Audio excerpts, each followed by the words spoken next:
Welcome to the Better Student Ministry Podcast, where we take a deep dive into practical youth ministry topics to help you and your team become better at what God has called you to do. We're joined now by your hosts, Mark and Jared, who together have over 30 years of youth ministry experience. Hey everybody, welcome back to Better Student Ministry Podcast. My name's Jared. And this is Mark. Glad to be back with you guys. Another great episode that we're recording today with a great friend. And I don't know about you, Mark, but after we've recorded our first conversation with him, I'm really excited about having this conversation. Yeah, I think it'll be great. I think even though he's a rookie in the youth Right. ministry world, I think Only about 20 years. I think I was trying to do the math really quickly in my head. We've got over 40 years of youth ministry experience between the four of us, which is wow. Do you know how many teenagers that is? That's a lot. That's a lot of teenagers. It's a lot. 3 point something? No, I meant not just if they were living for 40 years. I meant like the number. Oh, yeah. Yeah. Well, yeah. Thanks, guys, for hiding my years among your years, so I don't have to feel as old as what I would feel. So I appreciate that. That's right. Well, it was like, who's the guy that played with Michael Jordan when he scored 82? And they're like, how do you feel tonight? He's like, I feel great. He scored 2 points. He's like, great. Michael Jordan and I combined for 84 points tonight. Exactly. You know? That was Stacey King, bro. Stacey King, remember yeah. that. Oh yeah, I remember that. Yeah. Man. Yeah. Yeah, Mark and I do that a lot with the podcast. We're like, we combine with some of the other major podcasts to have, millions Craig of plays. Rochelle, we've got over Right. 1 million plays. Right. Combined, yeah. So you could really do that with a lot of things, right? Man, Eran Holt is with us. We want to welcome you back to the podcast. If you didn't listen to the first episode where we had him, I want to encourage you to go back, check that out. Eran is the director of Lead the Generation Ministry, resourcing and supporting youth pastors, youth ministries, and students. And he does all kinds of stuff. He's got his own podcast, which before we continue, Eran, give us a little shout out for your podcast. I know you do a podcast specifically geared really for students, right? Yeah, tell us what it is and where people can, where our leaders can find it and point their students towards it. Yeah, man, I appreciate it. So we have a podcast called the Student Leadership Podcast, and you can find it under that title, Apple, Spotify, wherever. You could also find it under my name. But it's a podcast that we launched here at the beginning of this year to come alongside of students and give them 3 times a week, 12-minute episode to really dial in on a leadership thought, a scriptural principle that they can apply to their life as a student leader. Give them some practical tips for how do I do it, in my school, at my home, at my church. And so it's been a lot of fun. We're excited about that one. I also have a podcast for leaders as well called LTG Live, Lead the Generation Live. It starts as a live stream, as a Facebook Live, YouTube Live. We interview different youth pastors and guests, and then it finds its way audio-wise onto a podcast as well. So awesome. The Student Leadership Podcast and LTG Live. That's awesome. great. Well, Jared and I can't wait to invite ourselves onto your podcast. Let's go. Well done, Mark. Hey, if someone is also looking to connect with you, how do they find you on social media? What's the best way to connect with you? So if you can figure out how to spell my name, you can just find me at Eran Holt. So it's really simple, but it's spelled kind of unique. It's EranHolt. And shoot me a DM on Instagram. It's also my email address, eranholt@gmail.com. So it's real simple. Have you ever said to your parents, thanks a lot, guys? Thanks yeah. So listen. So my dad's a retired pastor. So I'm a, PK, pastor's kid, AKA weird. And I like to say pastors' kids are weird, not as weird as homeschoolers, but very close. And so imagine if they're both. Oh, I know, really. So, but anyways, my name is in the Bible, Numbers 26:36, spelled that way. Only one time. So I tease my dad. I'm like, you were a member of the obscure Bible name of the month club, weren't you? Like, how did you ever find that? But yeah, that's awesome. But that's how you can find me, our ministry, leadthegeneration.com. Check out our website. Love to want to encourage you to do that. Eran puts out great resources for youth pastors and youth leaders, and so in certainly no way do we view them as competition. They are fellow brothers and sisters helping resource youth pastors, and then want to encourage you to check out his stuff and what he's doing. And if you're confused about spelling of his name, don't worry, it's in the description of the podcast, so there you go. It will show you exactly how to spell it. So just welcome, think Eran, that works. Yeah. Well, welcome back, man. In the last episode, we talked a lot about kind of minimal factors for disciple-making environments. What do we need in our youth ministries? And today we wanted to continue the conversation and focus a little bit more in the idea of the look of a disciple. If we're trying to make disciples of students, how do we know whether or not we are? What does a disciple actually look like? And we wanted to kind of really drill down and get practical. So for a youth leader who's watching this, and you've got some students maybe that right now come to your mind that you're trying to disciple, you're pouring your life into, and the question goes, how do you know if you're discipling them? How do you know if they're becoming a disciple? Well, there's some things that should probably start to show in their life, maybe some things that would be goals for you to try to cultivate or bring out in the discipleship process. And that would be these are elements that a look of a disciple would have. And so we want to talk about that a little bit today in our conversation. And I'll start off asking kind of either one of you, whoever wants to jump in first, to say for you in youth ministry, before we dive into it, like, did you feel like in youth ministry you guys really missed the ball on this, or do you feel like early on you're like, I had a good grasp on this idea?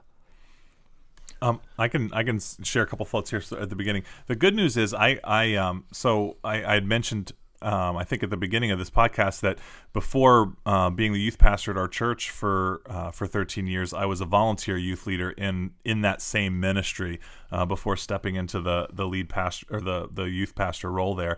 And so the cool thing was, I had a leader that preceded me that was awesome at this stuff. I learned it under them and through them, and so then it was almost like a continuation of that. And one of the really cool things that was in my benefit as well was, because the students already knew me, because we had a relationship with them, like we jumped ahead probably 2 years of where you would typically be if you just stepped into an environment and they're like, hey, can we trust these people? Do they really care about us? Do we have any kind of relationship with them? And so the good news is for us, we really hit the ground running when we stepped into this role.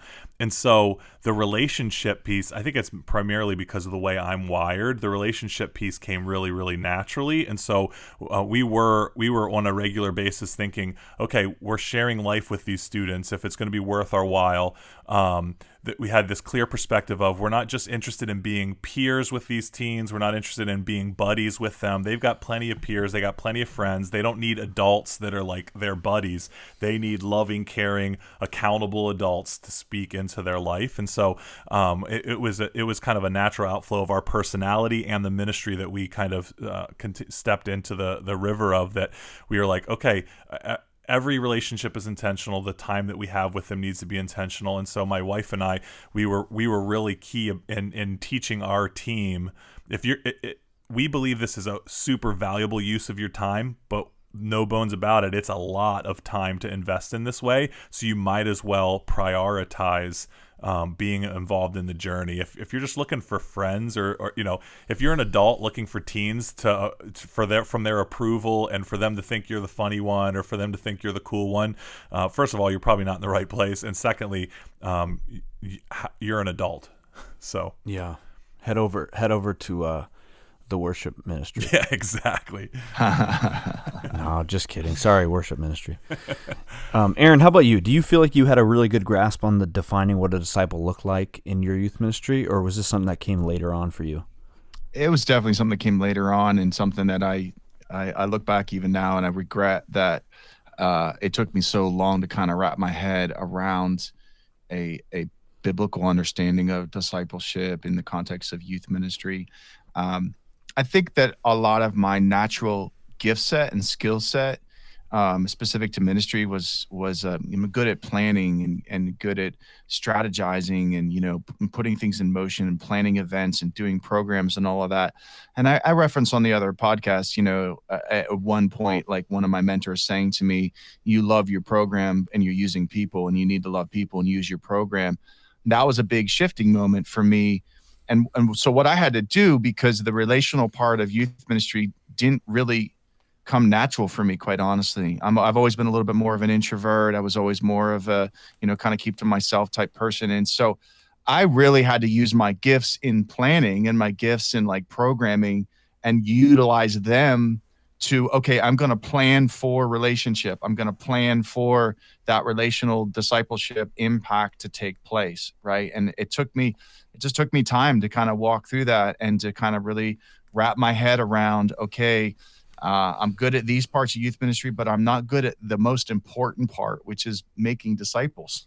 Yeah. So how do I do that and do that well? Because I'm not going to be satisfied to look back at my youth ministry tenure and have kids that aren't following Christ, you know? Yeah. So Eran, how much of that, we started ministry in similar times. How much of that do you think has been just the evolution of youth ministry in general? I feel like when we started, even as volunteers, when we started in youth ministry, so much of it at that time was the parents were dropping their kids off to the youth ministry for us to be able to take care of all of the moral issues that they had and the way that they cursed and the way that they lied and the way, like, so much of it was behavior-based stuff, and at some point, in some really cool ways, there became this awareness of, man, we're trying to do behavior modification. We're not trying to do heart modification through the power of the Holy Spirit. And if we were to focus on that, the behavior changes come as a natural result. Can you think back, and Jared, you as well? You've been a journeyman for a while too. At what points did that start becoming aware to you that you felt that shift in youth ministry, or am I the only one that noticed that shift? For me, I noticed it maybe it was a little late in the process, but because I was there as a youth pastor for almost 16 years, I really started to notice it like year 4 and 5, because I had seen enough kids graduate at that point and was tracking along with them post graduation to see, hey, there are parts of the way we're doing youth ministry that are not producing the kind of disciples that we say we're going to produce. Mm-hmm. So, remember what I said earlier, the other podcast, culture is belief and behavior. You can state your beliefs all day long, but if you don't behave that way, then you have a gap, and you create toxicity in your culture in that gap. That's what was happening in our youth ministry. We would say all the right things, but we weren't behaving in the way that we were actually approaching youth ministry. The end result was we were producing students that really were not fully devoted disciples of Christ, and they really didn't know how to live for Christ once they got outside of the bubble of like youth ministry and whatever high school and family that they were in. So it was a rude awakening for me. I watched kids on a regular basis graduate from high school and their faith simultaneously, and that it was heartbreaking. But it brought me to a place of philosophical change in the way I was approaching youth ministry. That's good. Yeah. I mean, I'm similar to both of your guys' experience. I think I was a youth pastor for 4.5 years. Then I transitioned to a different church, and I was there for 6 years before moving into young adult college ministry. But the cool thing is I had all the same kids. So I had the same kids for 6 years. Then as they transitioned, graduated, so did I. And that's when I really started to have my eyes open too, to the same thing Eran said. But one thing I realized is this, like, the pendulum always shifts. So at first it was behavior modification. I want you to make sure my kid is a good, well-behaved child. And then we shifted and we go, no, it's not about behavior. It's about heart, right? But the problem is when that shifted, we stopped defining in practical, tangible ways what it looks like in the life of a disciple. And so we had college students that we were like, it's all about the heart, it's all about the gospel. And that's true, right? But we moved so much away from the idea that it became like your behavior doesn't matter. And to Aaron's point, right, it's not just what you believe, it's how you behave, is what you do, is both. And so I think that's where I started to realize it too. And I was like, wait a second. We've got to show them tangibly. Here's some behaviors that should be evident in the life of a disciple. It doesn't mean if you have those, you're 100% a disciple. I mean, God judges the heart. But it's kind of safe to say if you don't have these, you're probably not a disciple. Yeah.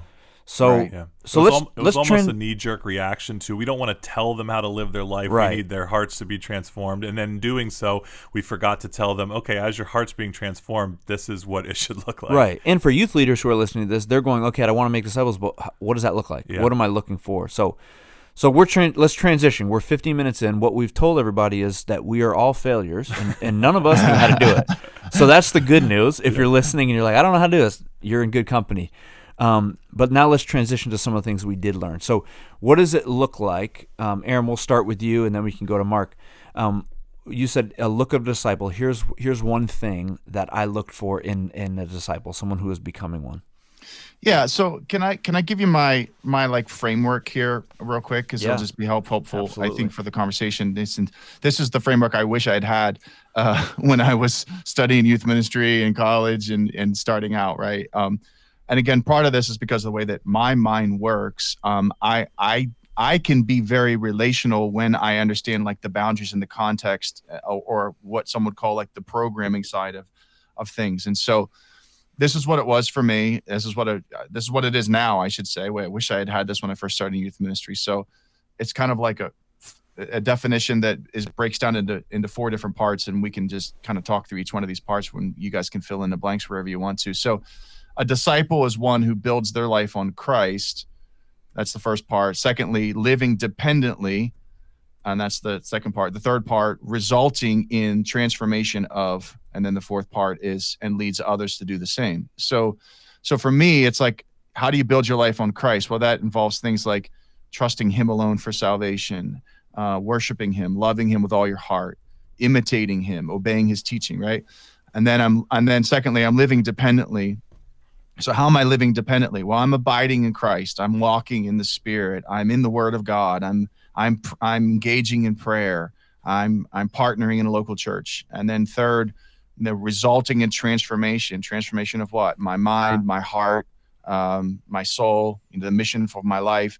And then lastly, I'm leading others to do the same. So that evolved for me. That became like the lens in how I looked at students as they're growing as disciples, and how we talk to leaders about it so that they could have kind of what you guys are saying, a view of like, how are we doing? How are our students doing?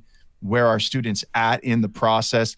I needed to be able to see it in front of me. And so I felt like my leaders probably need to be able to see that as well. So that was kind of our process that we worked through. That's good. I think the cool thing about that too is like all of your leaders had a framework to bounce back to that they could. It's like different barometers along the way that they could see where somebody is in the process, and are we achieving these things? Because I think without having a base measurement to compare to, we can begin to think very differently about what a disciple should look like. And so I think that's a great way to measure that. Andy Stanley calls that defining the win, right? Yeah. He says that if you don't define the win for your team, they'll define it for you. Yeah. And some people will define it in a way that you don't want it to be defined. Some people will say that they're winning when they're really losing. Some people will think they're losing when they're actually winning, and anywhere in between. That's good. I know for me, one of the things that helped me when I was having conversations with students to kind of identify if they're ready for some next level things, or if they find themselves as a follower of Christ, is the type of questions that they were asking themselves, asking other adults, asking me as the youth pastor, and I was always really quick to encourage our students, both face-to-face, one-on-one, as well as from the front to the whole group, that I think part of being a follower of Jesus is that it's okay to ask questions. I think sometimes we can talk ourselves into, if I'm questioning God, or if I'm questioning Scripture, or if I'm questioning something I feel like the Spirit is trying to tell me, we begin to panic and think, maybe I don't really believe in Jesus, or maybe I don't really believe in God, and the gospel is true. And I would always encourage them. I'm like, listen, if you didn't care about these things, you wouldn't be asking these questions.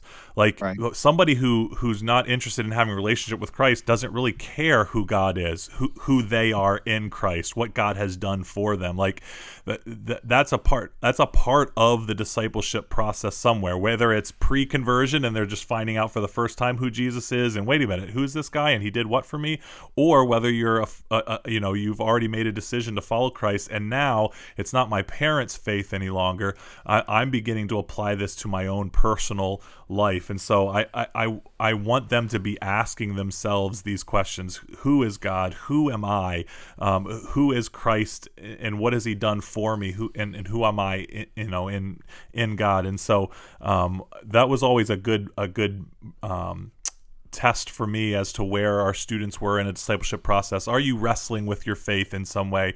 And there's a difference between asking yourself hard questions and sorting it out, and just rejecting and being right. the contrary to everything that the youth pastor or the youth leader is saying to you. So that was one thing for me. I like both of those, and I'll lay out mine kind of similar to Aaron. I probably should have asked you to do this, Mark, too. But our framework, we try to make it super simple and practical, but also leave it open to where there's some deeper areas to go into. So we had 3 areas. You could put them like this. Number 1 was devotional life. So we would say a disciple, when we're discipling someone, we want to help them develop a personal devotional life with Christ. That's a habit that we felt is so important, right? So what does that look like for that student? Are they developing that? Are they practicing that? Are they working that time with Jesus every day in their life?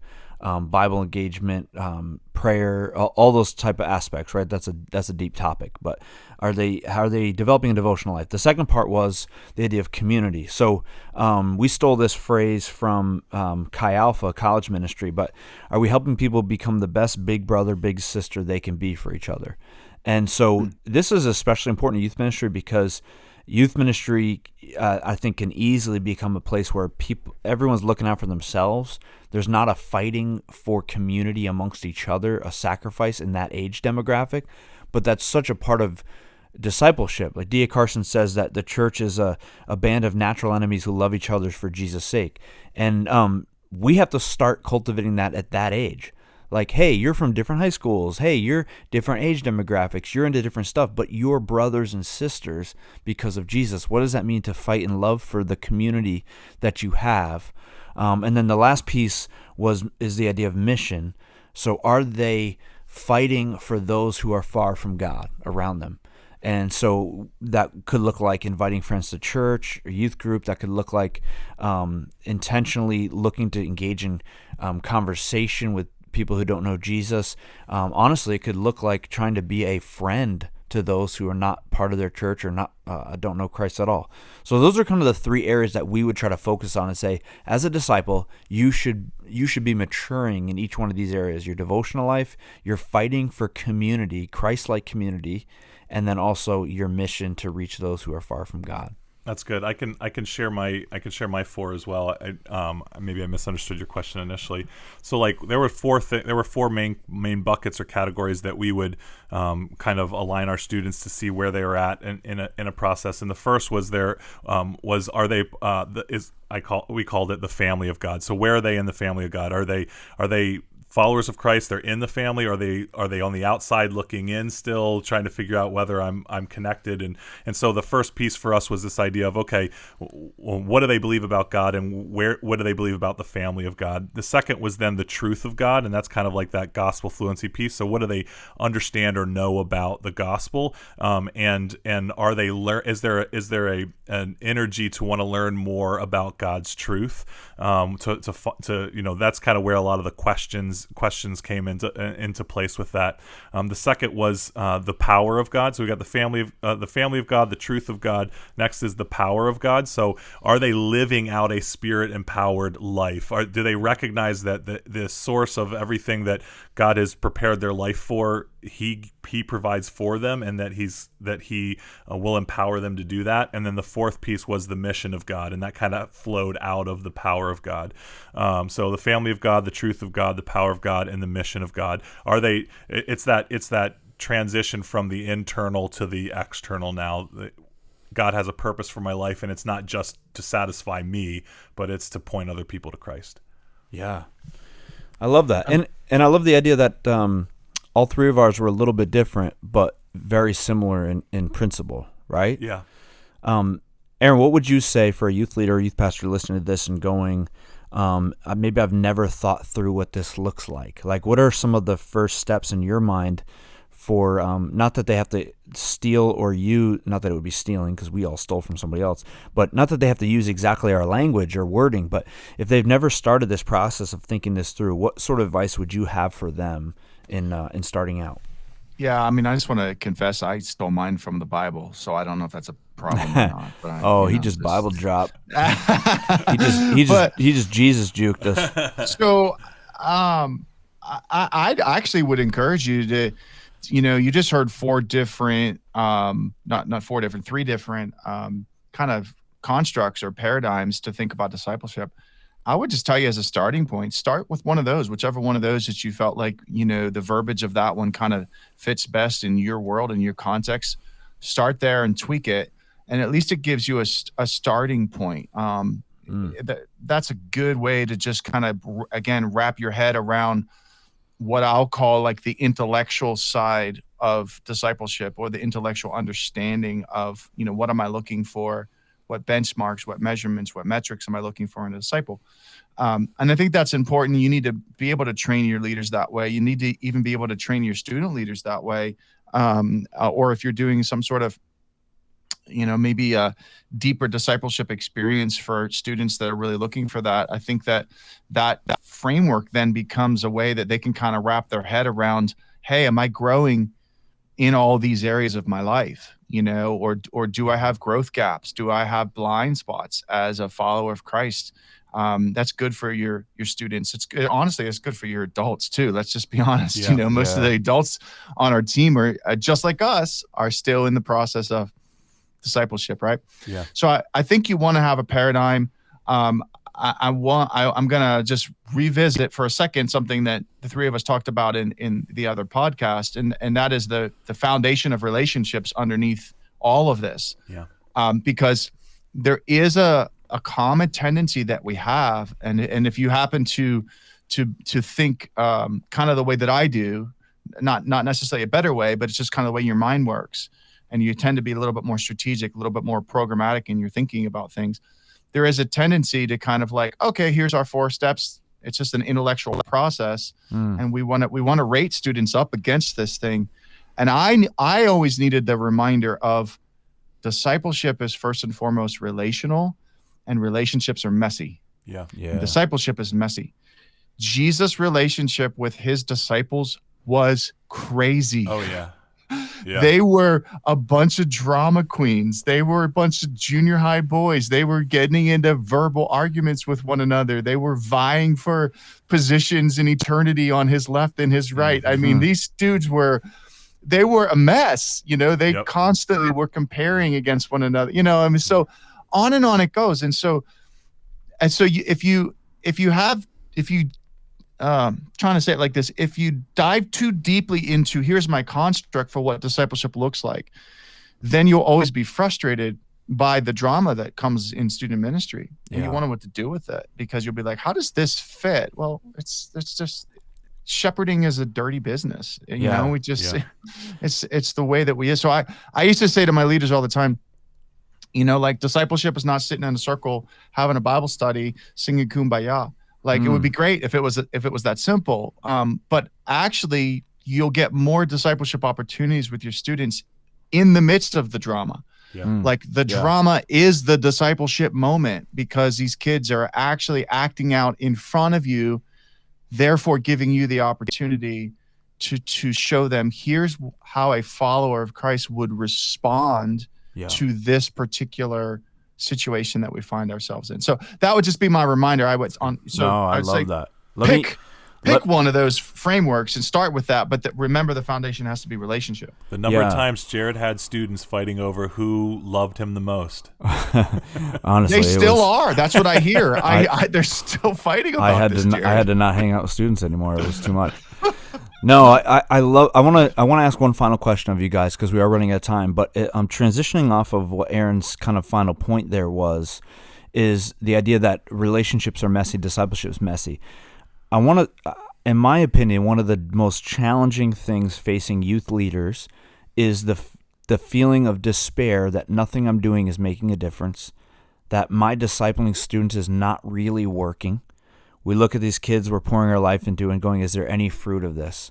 And I want to just get some thoughts from you guys about the perspective. We talked last podcast about a long-term perspective, the healthy perspective on disciple making and youth ministry, and what we expect of the outward product to be, what's realistic and what's unrealistic. Because I think sometimes we expect there to be this finished, polished, perfect Christian who flows out, and we're giving our lives to these kids, and we're going, I don't even know if he's saved. Yeah. So Right. Mark, start us off, and then Eran, we'll have you close us out on that idea. What does a healthy perspective look like when we're talking about producing a disciple? Yeah, I mean, I think you have to, and maybe this is the obvious answer, but I think you have to keep in mind that these are people you're talking about, right? This isn't a factory that's producing with quality control the same product over Yeah. and over and over again, right? There's so much nuance to personality, so much nuance to the kids' history, their family life, their personal experiences, and so all of those are contributing factors. And so I think even as Eran and even you said, Jared, like the reality is if we take a look at what Jesus has modeled for us in sharing life with people, first of all, we can find a lot of encouragement. I mean, if anybody should look like Jesus, it's the ones who for 3 years kind of shared life with him, and like up until the very betrayal in the garden, these guys were still missing it. Like they're still even up. after, right? Paul Right? and Peter are arguing Yep. over his belief in the gospel Absolutely. and following. Yep. Yeah. So the first bit of encouragement for us is it was hard even for Jesus. Yeah. Right? And that's where the mercy and grace and forgiveness piece all comes into play. But if it is authentic, then it will survive. If the investment you had was authentic, even if it shows up 3 years, 4 years, 10 years later, Yeah. if there was something real about it, it will survive. Yeah. And then from there, it's not our job to get kids saved. It's our job to point people to Jesus. It's the Holy Spirit's job to transform hearts and breathe the life of Christ into their heart. That's good. That's good. Sorry, Eran, I took all the answers. I apologize. There's nothing left to even no. Go ahead. Give us your perspective on that. Yeah, so I'm sitting here and I'm remembering one of the leadership lessons that I found myself teaching annually to our small group leaders, because it became like, it really became a big part of our culture, and just the way that I was trying to help our leaders wrap their head around their role and their position and their relationship with their students. And so it was these 3 phrases that we would use over and over again: show them, tell them, give them. Show them, tell them, give them. And under each of them, we would have, various subpoints. And there's in each of them, I think we over time had developed almost like a half dozen different subpoints of what we were going to show them, what we were going to tell them, what we were going to give them. But ultimately, I'm thinking about your question, Jared, and I'm just thinking, okay, so what, as a youth pastor, and I'm dealing with the frustration of feeling like, am I making a difference? Am I really discipling kids? Am I really helping them move forward, even taking a step forward? So this would be my encouragement to you. So show them your maturity. I'll just pick one of the many different options there. Show them your maturity. You, as a youth pastor, have the opportunity to show students, to model for students what a faithful follower of Christ looks like. And many of our students have no role model like that in their life. Many of them are not getting that in their homes. Most of your students are coming from a broken home or a dysfunctional home. So you're showing them maturity. You're showing them, some of you are showing them what a Christian marriage looks like, and they've never seen that before. Some of you are showing them what a Christian family looks like. They've never seen that before. It's just a new world to them. They come into your home and they see a family that sits down at dinner or actually enjoys, being in the same room together, watching a movie. That this is an oddity to them. This isn't their experience. You're showing them, what Christian maturity looks like, which, by the way, is why old youth pastors rock, because you have more life experience to show like maturity, right? Sure. And oftentimes is one of the bigger challenges for the younger youth pastors. Not that you guys aren't amazing, because you are, but you don't have as much life experience, and you can put a higher value on being cool than actually on just simply being mature. So sorry, I won't sidebar too far on that with you guys, but so show them that. Tell them Tell them your story. I just think that this is how we disciple people. We tell them our own personal story, our failures, our victories, our mountaintops, our valleys, our highs, our lows, because what students see in the midst of all of that is they see Jesus is actively involved in every season of my life, the ones that are great and the ones that are not great, right? Mm-hmm. And then the last one here I'll just grab is this, like, give them your heart. Like, discipleship is this heart-wrenching experience of giving your heart away and sometimes seeing students smash it in the process. A lot of the youth pastors that I've had the honor and privilege of coaching over the last several years, one of the things I would say to them, just to try to encourage them, especially in the difficult moments, is that if youth ministry doesn't crush you every once in a while, you're probably not doing it right. And you probably don't care enough. And you probably don't love enough. It's I hate to say it, friend, sometimes it's going to hurt. Yeah. And I could tell you the stories of young men that, man, I spent more time trying to personally one-on-one disciple, young men in our ministry, to see them make horrific decisions and still continue to this day to live in those horrific decisions. Heartbreaking. Absolutely. But this is what we do. And this is what we're called to do. And this is what Jesus did as well. Jesus had some really harsh, heartbreaking moments, even among his own disciples. Yeah. And that's a big part of what we have to wrap our head and our heart around as youth pastors, is to say it's not always going to be easy. And sometimes we're going to get hurt in the process, but that's actually just a sign that we're doing it right. Yeah. That's awesome. Man, thanks so much for coming back with us, Eran. Before we kind of close out the podcast, we like to do a thing called Best or Worst, where we hear either one of the best things you ever did in youth ministry or one of the worst. Of course, no pressure, but it is always more fun to hear your worst. So you shared, if you did miss the last podcast, we're not going to tell you what happened, but it's worth checking out just to hear one of Eran's worst, because it was a real doozy. Don't skip to the end of the podcast. Don't hit that 30-second fast forward button. We know when it gets. You don't want to listen to that first, because they won't go back and listen to that. If you hear that first, you will not want to hear anything else that I said on that podcast. That's right. That's right. Absolutely. All right. So do you got another best or worst for us? Well, obviously you want a worst. I mean, it's you got another worst or worst? We're not going to say no. Yeah. My very first trip with my youth ministry, I had been a youth pastor for just a couple months, and we were doing a stateside missions experience. And I drove from Reading, Pennsylvania to Pittsburgh, Pennsylvania. Oddly enough, where I'm back now. I grew up in Pittsburgh, and now all these years later, we've recently relocated back here. But anyways, some of my college buddies were youth pastoring at the same time. We decided to take our students out one night. We had the night off. We went out for some ice cream or whatever. And so we stopped in the process to fill up the vans with gas. And we decided to have a competition as youth pastors while the vans are fully loaded with our students, to have a competition to see which one of us could fill up our van the fastest with gasoline. Again, thank God there's no phones at this point in history. There's no cameras. There's no social media.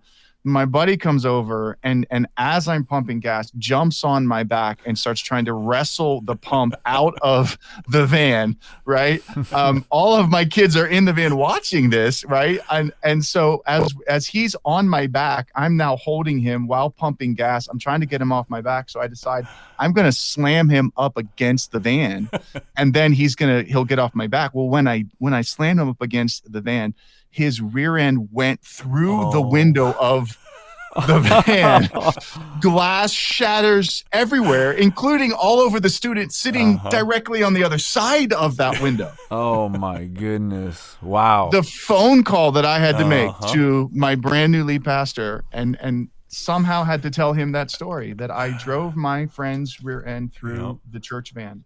Dude. So that's amazing. Again, somehow I still kept my job through that. I don't know how, but. So listen, hey, if you've made some dumb decisions, don't worry. Eran stayed in youth ministry for another 16 years, 20 years after that. I got you. You can recover. You can recover. Eran, thanks so much for being with us, bro. It's been great. We appreciate you listening to Better Student Ministry Podcast. We'll see you guys on the next one. Thanks so much for listening to the Better Student Ministry podcast. If you enjoyed today's content, be sure to check out our 10-minute training videos and discussion guide for you and your team. You can find those on YouTube and Facebook by searching Better Student Ministry. Be sure to give us a 5-star rating, subscribe, and let us know in the comments what topics you would like covered. You can also email us at betterstudentministry@gmail.com.